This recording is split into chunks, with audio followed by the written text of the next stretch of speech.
అపోస్తుడైన పేతురు మాట్లాడిన మాట.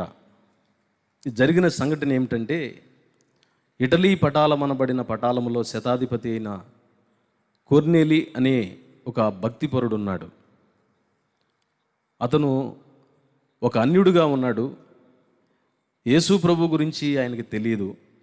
ఒకటి మాత్రం తెలిసి ఏంటంటే, భక్తి చేయటం తెలుసు, ఎదుటివారికి తోడ్పాటును అందించడం తెలుసు, దేవుని ఎడల భయభక్తులు కలిగి జీవించడం అతనికి తెలుసు.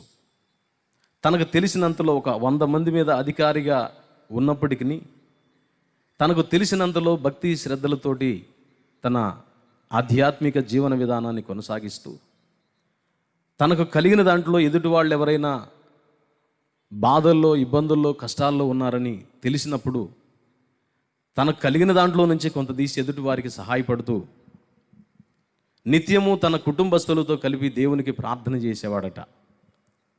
ఇలా భక్తి శ్రద్ధలతో కొనసాగుతున్న ఆయనతోటి దేవుని దూత ప్రత్యక్షమై మాట్లాడాడు. కొర్నేలి, నీ ప్రార్థన విజ్ఞాపనలు యెహోవా సన్నిధికి, దేవుని యొక్క సన్నిధికి చేర్చబడినాయి.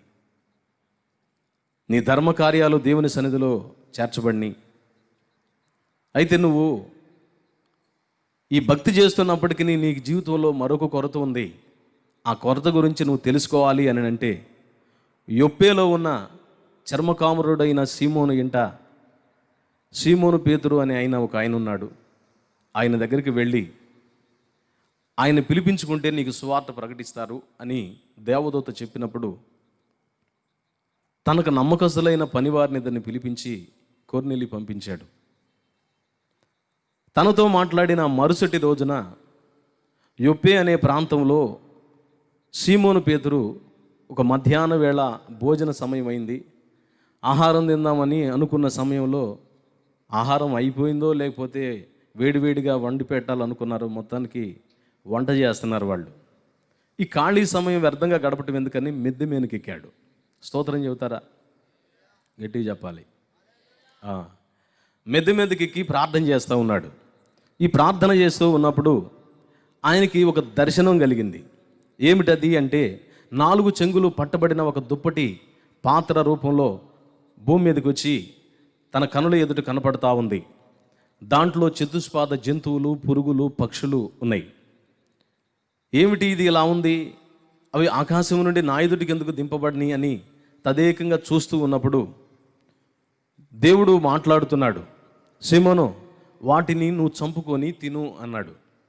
అప్పుడు సీమోను పేతురు అన్నాడు, ప్రభువా, నిషిద్ధమైన దాన్ని ఏది నా నోట రానివ్వలేదయ్యా, కాబట్టి నేను దాన్ని తినను అని చెప్పి అంటాడు. మరొకసారి అట్లా 3 సార్లు వచ్చింది. ఆ 3 సార్లు వచ్చినప్పటికీ ఆయన చెప్పే మాట ఏంటంటే, ప్రభువా, నిషిద్ధమైన దాన్ని నేను తినను, ఎందుకంటే నేను నా నోట ఎప్పుడు నిషిద్ధమైన దాన్ని నా నోట పెట్టలేదు అనే మాట. ఈరోజు ఈ మాటని మనం గుర్తించాలి. చాలామంది దేవుడు వాళ్ళకి కొన్ని విషయాలు బయలుపరచాలన్నా, కొన్ని విషయాలు తెలియపరచాలన్నా చాలామంది ఏం చేస్తున్నారంటే, దేవుడు పదే పదే వాళ్ళతో మాట్లాడినా, వాళ్ళకి దర్శనం ద్వారానో కళ ద్వారానో చూపించినప్పటికీ చాలామంది సరి చేసుకునే పరిస్థితిలో ఉన్నారు. సీమోను పేతురు 3 సార్లు చెప్పినా పట్టించుకోలేదు. కానీ తర్వాత ఆలోచనలో పడ్డాడు. దేవుడు ముమ్మారు నాతో మాట్లాడాడంటే ఖచ్చితంగా ఏదో అయి ఉంటుంది, దాన్ని నేను గుర్తించాలి, ఏమై ఉంటుంది అనే ఆలోచనలో పడినప్పుడు ఆలోచిస్తూ ఉన్నాడు. ఈలోపు కొర్నేలి పంపించిన 2 ఆ ప్రాంతానికి వచ్చారు. వచ్చి, ఏమండి, చర్మకారుడైన సీమోను ఎంట పేతురు అనే మారు పేరు కలిగిన సీమోను అనే ఆయన ఉన్నాడట, ఎక్కడండి వాళ్ళ ఇల్లు అని అడిగారు.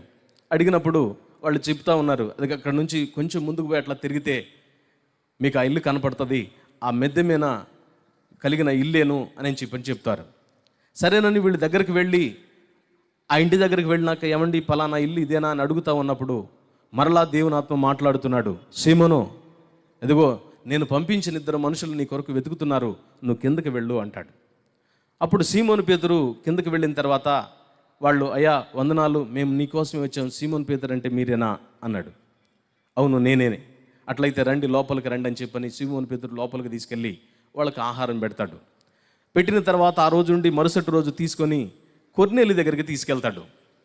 కొర్నేలి దగ్గరికి వెళ్ళిన తర్వాత కొర్నేలి సీమోను పేతురుకి ఎదురుగా వచ్చి కాళ్ళకు నమస్కారం చేస్తూ ఉంటే, లేదు లేదు నాకు నమస్కారం చేయకూడదు, ఎందుకంటే నేను కూడా నీలాంటి నరుడనేనయ్యా, దేవునికి మాత్రమే మనం మొక్కాలి అని చెప్పి దగ్గరికి తీసుకొని మాట్లాడటం మొదలుపెట్టాడు. ఏం జరిగిందో చెప్పు అంటే ఈ జరిగిన సంగతి అంతా చెప్తాడు. ఆ జరిగిన సంఘటన చెప్పినప్పుడు సీమోను పేతురికి పరిశుద్ధ ఆత్మ ద్వారా ఒక విషయం బయలుపరచబడింది. ఓ, నిన్ను నాకు చూపించింది దేవుడు, అదే దర్శనం అనుకుంటాను, నేను దాన్ని గ్రహించలేకపోయాను. ఎందుకంటే కొర్నేలి అన్ని జనుల దగ్గరికి దేవుని సువార్త ప్రకటించడానికి వెళ్ళకూడదు. ఎందుకంటే ఇశ్రాయేలు ప్రజల్లో ఉన్న నశించిన గొర్రెల యొద్దకే మనం సువార్త ప్రకటించడానికి వెళ్ళాలి కదా, అది కదా మనకు అప్పగించబడిన బాధ్యత అని నేను అనుకున్నాను. అయితే దేవుడు నాతో మాట్లాడిన మాట ఏంటంటే, సీమోను, అన్ని జనులకి, యోధా జనాంగానికే కాదు, ఇశ్రాయేలు జనాంగానికే కాదు, నువ్వు అన్ని జనులకు కూడా సువార్త ప్రకటించాలని నేను నీకు బయలుపరుస్తున్నాను అన్న సంగతి దేవుడు మాట్లాడాడు.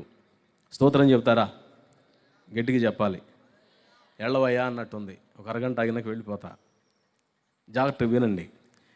ఆ మాట చెప్పిన తర్వాత సరే, సీమోను పేతురు అక్కడికి వెళ్ళిన తర్వాత చెబుతున్న మాట ఏంటంటే, నిజముగా దేవుడు పక్షపాతి కాడని నేను గ్రహించాను అన్నాడు. ఈ మాటని చదివినప్పుడు నాకు చాలా ఆశ్చర్యం వేసింది, చాలా చోద్యంగా ఉంది.